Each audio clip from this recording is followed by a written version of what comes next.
ನಮಸ್ಕಾರ ವೀಕ್ಷಕರೇ, public times Kannada news ಚಾನೆಲ್ಗೆ ಸ್ವಾಗತ. ನಾನು ನಿಮ್ಮ ರೂಪೇಶ್ ಕೆಂಸಾಗ್ರ. ಕರ್ನಾಟಕ ರಾಜ್ಯ ಕಾನೂನು ಸೇವೆಗಳ ಪ್ರಾಧಿಕಾರ ಹಾಗೂ ಬೆಂಗಳೂರು ದಕ್ಷಿಣ ಜಿಲ್ಲಾ ಕಾನೂನು ಸೇವೆಗಳ ಪ್ರಾಧಿಕಾರ, ಬೆಂಗಳೂರು ವಿಶ್ವವಿದ್ಯಾಲಯ ಜ್ಞಾನಭಾರತಿ ಕಾನೂನು ಕಾಲೇಜು ಮತ್ತು ಕಾನೂನು ಅಧ್ಯಯನ ವಿಭಾಗ, ವಿಶ್ವವಿದ್ಯಾಲಯ ಕಾನೂನು ಕಾಲೇಜು ಕಾನೂನು ಸೇವೆಗಳ ಕೇಂದ್ರದ ಸಹಯೋಗದೊಂದಿಗೆ ಕಾನೂನು ಅರಿವು ಹಾಗೂ ಸಾಕ್ಷರತಾ ಕಾರ್ಯಕ್ರಮದ ಸಮಾರೋಪ ಸಮಾರಂಭ ನಡೆಯಿತು. ಗಾಣಕಲ್ ಸರ್ಕಾರಿ ಹಿರಿಯ ಪ್ರಾಥಮಿಕ ಶಾಲೆಯ ಆವರಣದಲ್ಲಿ ಈ ಒಂದು ಕಾರ್ಯಕ್ರಮ ನಡೆಯಿತು. ದೀಪ ಬೆಳಗುವ ಮೂಲಕ ಕಾರ್ಯಕ್ರಮಕ್ಕೆ ಕರ್ನಾಟಕ ರಾಜ್ಯ ಕಾನೂನು ಸೇವೆಗಳ ಪ್ರಾಧಿಕಾರದ ಸದಸ್ಯ ಕಾರ್ಯದರ್ಶಿಗಳು ಹಾಗೂ ಜಿಲ್ಲಾ ಮತ್ತು ಸೆಷನ್ ನ್ಯಾಯಾಧೀಶರಾದ ಎಚ್ ಶಶಿಧರ್ ಶೆಟ್ಟಿ ಹಾಗೂ ಬೆಂಗಳೂರು ದಕ್ಷಿಣ ಜಿಲ್ಲಾ ಕಾನೂನು ಸೇವೆಗಳ ಪ್ರಾಧಿಕಾರದ ಸದಸ್ಯ ಕಾರ್ಯದರ್ಶಿಗಳು ಮತ್ತು ಹಿರಿಯ ಸಿವಿಲ್ ನ್ಯಾಯಾಧೀಶರಾದ ಶ್ರೀಮತಿ ಸವಿತಾ ಪಿ.ಆರ್. ರವರು, ಜೊತೆಗೆ senior professor doctor V. Sudesh, professor doctor Jyothi Vishwanath, Shrimati Shantala, Bengaluru ವಿಶ್ವವಿದ್ಯಾಲಯದ registrar professor doctor N. Satish Gowda ಅವರು ದೀಪ ಬೆಳಗುವ ಮೂಲಕ ಕಾರ್ಯಕ್ರಮಕ್ಕೆ ಚಾಲನೆ ನೀಡಿದರು. ತದನಂತರದಲ್ಲಿ ಕಾರ್ಯಕ್ರಮವನ್ನು ಉದ್ದೇಶಿಸಿ ಮಾತನಾಡಿದ ಕರ್ನಾಟಕ ರಾಜ್ಯ ಕಾನೂನು ಸೇವೆಗಳ ಪ್ರಾಧಿಕಾರದ ಸದಸ್ಯ ಕಾರ್ಯದರ್ಶಿಗಳು ಹಾಗೂ ಜಿಲ್ಲಾ ಸೆಷನ್ ನ್ಯಾಯಾಧೀಶರಾದ ಎಚ್ ಶಶಿಧರ್ ಶೆಟ್ಟಿ ಅವರು, ಸಾರ್ವಜನಿಕರು ಮೂಲಭೂತ ಹಕ್ಕುಗಳ ಬಗ್ಗೆ ತಿಳಿದುಕೊಳ್ಳಬೇಕು. ಇತ್ತೀಚಿನ ದಿನಗಳಲ್ಲಿ ಬಾಲ್ಯ ವಿವಾಹದ ಪ್ರಮಾಣ ಹೆಚ್ಚಾಗುತ್ತಿದೆ. ಅದಕ್ಕೆ ಕಡಿವಾಣ ಹಾಕುವಲ್ಲಿ ನಿಮ್ಮ ಪ್ರಯತ್ನಗಳು ಹೆಚ್ಚಾಗಿರಬೇಕು ಎಂದರು. ಅಲ್ಲದೆ ಪ್ರತಿನಿತ್ಯ ಡ್ರಗ್ಸ್ ಕೇಸ್ಗಳ ಸಂಖ್ಯೆ ಹೆಚ್ಚಾಗುತ್ತಿದೆ. ದೇಶಕ್ಕೆ ಇದೊಂದು ದೊಡ್ಡ ಪಿಡುಗಾಗಿದೆ. ಎಲ್ಲರೂ ಕೈ ಜೋಡಿಸಿ ಡ್ರಗ್ಸ್ ವಿರುದ್ಧ ಹೋರಾಡಬೇಕು. ಅಷ್ಟೇ ಅಲ್ಲದೆ ಈ ಬಗ್ಗೆ ಶಾಲಾ ಕಾಲೇಜು ವಿದ್ಯಾರ್ಥಿಗಳಿಗೆ ಅರಿವು ಮೂಡಿಸಬೇಕು ಎಂದಿದ್ದಾರೆ. ದೇಶ ನಾಶ ಮಾಡಲು ಬಾಂಬ್ ಕ್ಷಿಪಣಿಗಳನ್ನ ಹಾಕುವುದೇ ಬೇಡ. ಡ್ರಗ್ಸ್ಗೆ ಯುವಕರು ಅಡಿಕ್ಟ್ ಆದರೆ ಸಾಕು, ಇಡೀ ದೇಶವೇ ನಾಶವಾಗುತ್ತದೆ. ಆದ್ದರಿಂದ ಡ್ರಗ್ಸ್ ವಿರುದ್ಧ ಹೋರಾಡಿ ಯುವ ಪೀಳಿಗೆಯನ್ನ ರಕ್ಷಿಸಿ ಎಂದರು. ತದನಂತರದಲ್ಲಿ ಬೆಂಗಳೂರು ದಕ್ಷಿಣ ಜಿಲ್ಲಾ ಕಾನೂನು ಸೇವೆಗಳ ಪ್ರಾಧಿಕಾರದ ಸದಸ್ಯ ಕಾರ್ಯದರ್ಶಿ ಹಾಗೂ ಹಿರಿಯ ಸಿವಿಲ್ ನ್ಯಾಯಾಧೀಶರಾದ ಶ್ರೀಮತಿ ಸವಿತಾ ಪಿ.ಆರ್. ಅವರು ಮಾತನಾಡಿ, ವಿದ್ಯಾರ್ಥಿಗಳು ಯಾವುದೇ ಕ್ಯಾಂಪ್ ಮಾಡಬೇಕಾದರೆ ಅಲ್ಲಿನ ಸ್ಥಿತಿಗತಿಗಳನ್ನು ಗಮನದಲ್ಲಿಟ್ಟುಕೊಂಡು ಕ್ಯಾಂಪ್ ಮಾಡವಿ. ಮೂಲಭೂತ ಸೌಕರ್ಯಗಳ ಕೊರತೆಯಲ್ಲಿದೆ.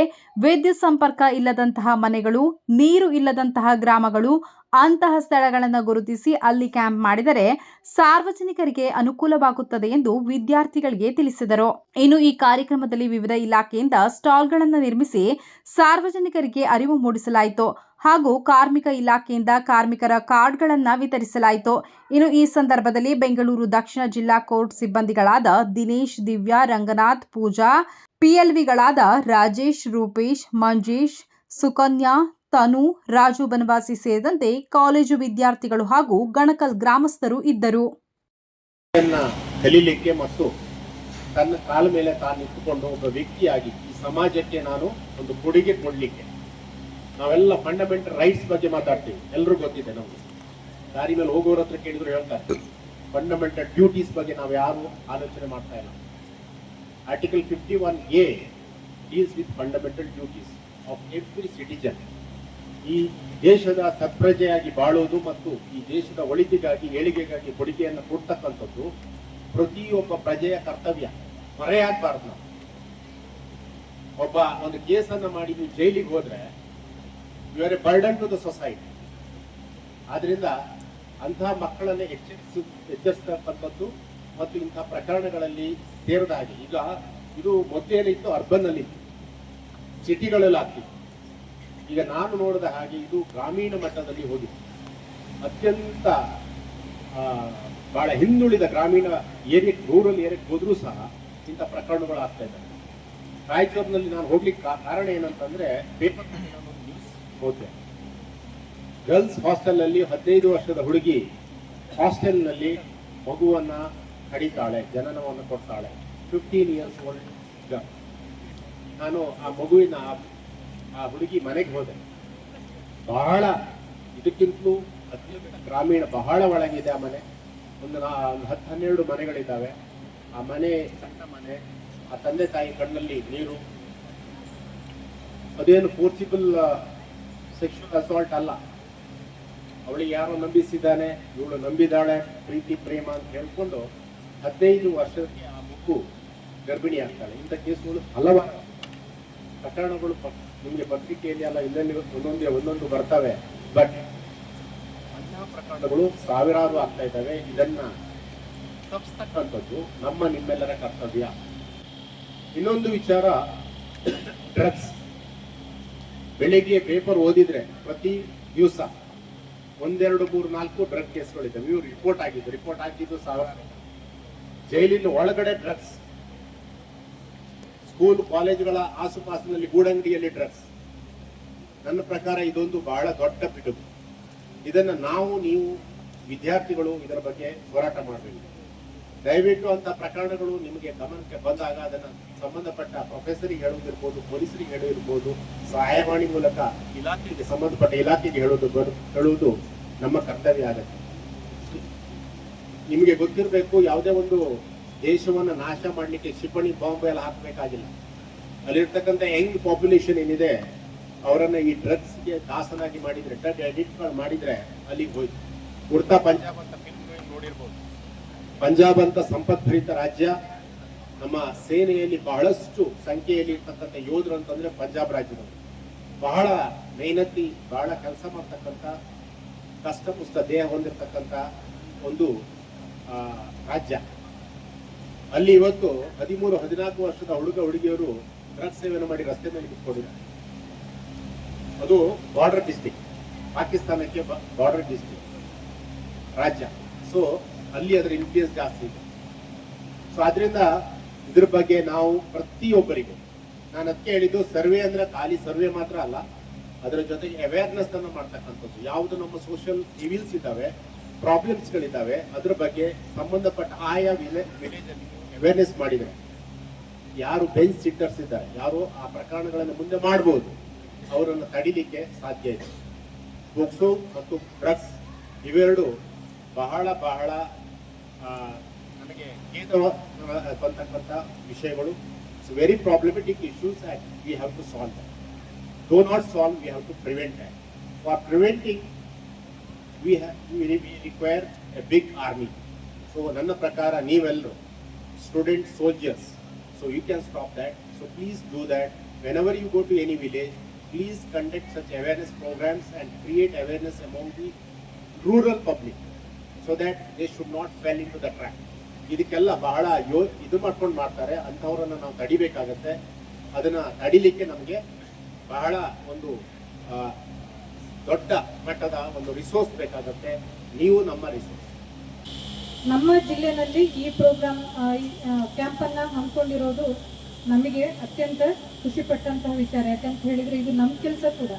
ನಾವು ನಮ್ಮ ಕಾನೂನು ಸೇವೆಗಳ ಪ್ರಾಧಿಕಾರದಿಂದ ನಾವು ಕೂಡ ಕ್ಯಾಂಪ್ಗಳನ್ನು ಹಮ್ಮಿಕೊಳ್ಬೇಕಂತ ಇದೆ. ಸೊ ನಮ್ಮ ಕೆಲಸನ ನೀವು ಸುಲಭ ಮಾಡಿದ್ದೀರಾ. ಸೊ ನಿಮಗೆಲ್ರಿಗೂ ನನ್ನ ಧನ್ಯವಾದಗಳನ್ನು ಹೇಳಲಿಕ್ಕೆ ಇಷ್ಟಪಡ್ತೇನೆ. ಇನ್ನೊಂದು ಖುಷಿಯ ವಿಚಾರ ಏನಂತ ಹೇಳಿದರೆ, ಸರ್ ನಮ್ಮ ಜಿಲ್ಲೆಗೆ ಬಂದಿರೋದು ಒಂದು ಪ್ರೋಗ್ರಾಮಿಗೆ ನಾವು ಇನ್ವೈಟ್ ಮಾಡಿದ್ದೆ, ಆದರೆ ಅವರಿಗೆ ಕಾರಣಾಂತರದಿಂದ ಬರಲಿಕ್ಕೆ ಆಗಲಿಲ್ಲ. ಬಟ್ ಇವಾಗ ನೀವು ನಿಮ್ಮ ಮುಖಾಂತರ ಕರೆಸಿದ್ದೀರಾ, ಅದು ಇನ್ನೊಂದು ಖುಷಿ ನಮಗೆ.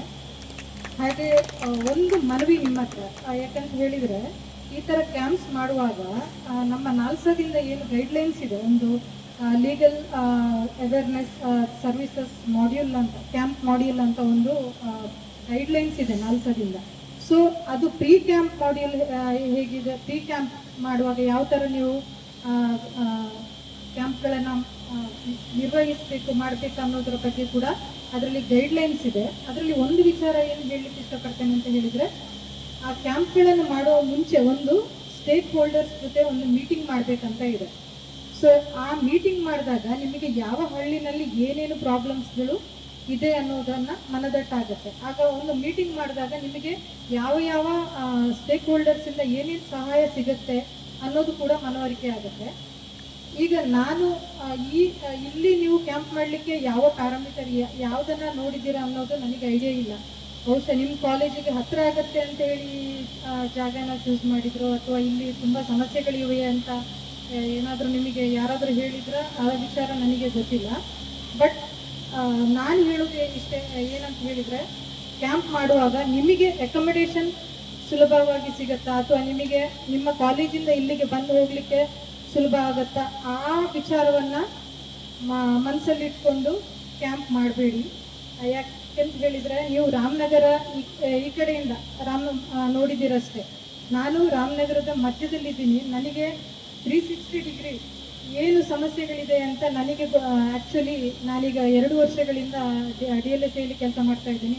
ನನಗೆ ಅದರ ಅರಿವಿದೆ. ನೀವು ಈಗ ಇಲ್ಲಿ ಒಂದು ಮಾಡರ್ನ್ ರಾಮನಗರ ನೋಡ್ತಾ ಇದ್ದೀರಾ. ಬಿಡದಿಯಿಂದ ಈ ಕಡೆ ಬರುವಾಗ ದೊಡ್ಡ ದೊಡ್ಡ ಇಂಡಸ್ಟ್ರಿಗಳು, ಮುಂದುವರಿದ ಜನಗಳು, ಹಾಗೆ ಇದು ಏನು ದೊಡ್ಡ ದೊಡ್ಡ ಮನೆಗಳನ್ನು ನೋಡಿದ್ದೀರಾ. ಬಟ್ ನಾನು ಲೀಗಲ್ ಏಡ್ ಕ್ಯಾಂಪಿಗೆ ಹೋದಾಗ ಗುಡಿಸಲು ನೋಡಿದ್ದೀನಿ, ಕರೆಂಟ್ ಇಲ್ಲದ ಮನೆಗಳನ್ನು ನೋಡಿದ್ದೀನಿ, ನೀರಿಲ್ಲದ ಇರುವಂತಹ ಗ್ರಾಮಗಳನ್ನು ಕೂಡ ನೋಡಿದ್ದೀನಿ. ಸೊ ಯಾವಾಗಲೂ ಕ್ಯಾಂಪ್ಗಳನ್ನು ಎಲ್ಲಿ ಹೆಚ್ಚು ಅನಿವಾರ್ಯತೆ ಇದೆಯೋ ಅಲ್ಲಿ ನೀವು ಮಾಡಿದರೆ ಖಂಡಿತವಾಗ್ಲೂ ಅದರ ಅನುಕೂಲ ಹೆಚ್ಚು ಜನರಿಗೆ ಆಗತ್ತೆ ಅನ್ನೋದು ನನ್ನ ಅಭಿಪ್ರಾಯ. ಮೊನ್ನೆ ನಾನು ಲಿಖಿತ್ ಜೊತೆ ಮಾತಾಡುವಾಗ ಅವರೊಂದು ಯಾಕೆ ಇಲ್ಲಿ ಕ್ಯಾಂಪ್ ಮಾಡಿದ್ದೀರಾ ಅಂತ ಕೇಳುವಾಗ ಅವರು ಅಂದರು, ಲೇಡೀಸ್ ಹೆಣ್ಮಕ್ಳು ಇರ್ತಾರೆ, ಅವರಿಗೆ ಉಳ್ಕೊಳ್ಳಿಕ್ಕೆ ಜಾಗ ಏನಿದೆ ಅದು ಇದು ಚೆನ್ನಾಗಿ ಕನ್ವೀನಿಯೆಂಟ್ ಇದೆ ಅಂತ.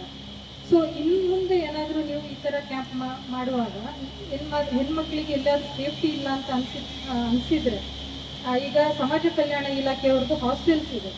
ಸೊ ನೀವೇನಾದರೂ ನಮಗೆ ಕಮ್ಯುನಿಕೇಟ್ ಮಾಡಿದರೆ ಹೆಣ್ಮಕ್ಳಿಗೆ ಅಲ್ಲಿ ಉಳ್ಕೊಳ್ಳುವಂಥ ವ್ಯವಸ್ಥೆಯನ್ನು ನಾವು ಮಾಡಿಕೊಡ್ಬೋದು. ಸೊ ಸೇಫ್ಟಿ ಅಂತ ವಿಚಾರ ಬರುವಾಗ ನಮಗೂ ಕೂಡ ಅದು ನಾವು ಕೂಡ ಅದರ ಬಗ್ಗೆ ಕಾಳಜಿ ವಹಿಸಬೇಕಾಗತ್ತೆ. ಸೊ ಅಂತಹ ಸಂದರ್ಭದಲ್ಲಿ ತುಂಬ ಕಷ್ಟ ಅನಿಸಿದರೆ ನಾವು ಹಾಸ್ಟೆಲಲ್ಲಿ ಈಗ ಸಮಾಜ ಕಲ್ಯಾಣ ಇಲಾಖೆಯವರಿಗೆ ರಿಕ್ವೆಸ್ಟ್ ಮಾಡಿ ಹಾಸ್ಟೆಲಲ್ಲಿ ಉಳ್ಕೊಳ್ಳುವಂತಹ ವ್ಯವಸ್ಥೆ ಕೂಡ ನಾವು ಮಾಡಿಕೊಡ್ಬೋದು. ನಿರಂತರ ಸುದ್ದಿ ಸಮಾಚಾರಕ್ಕಾಗಿ ವೀಕ್ಷಿಸಿ ನಿಮ್ಮ public times Kannada news channel ಅನ್ನ. ವಂದನೆಗಳು.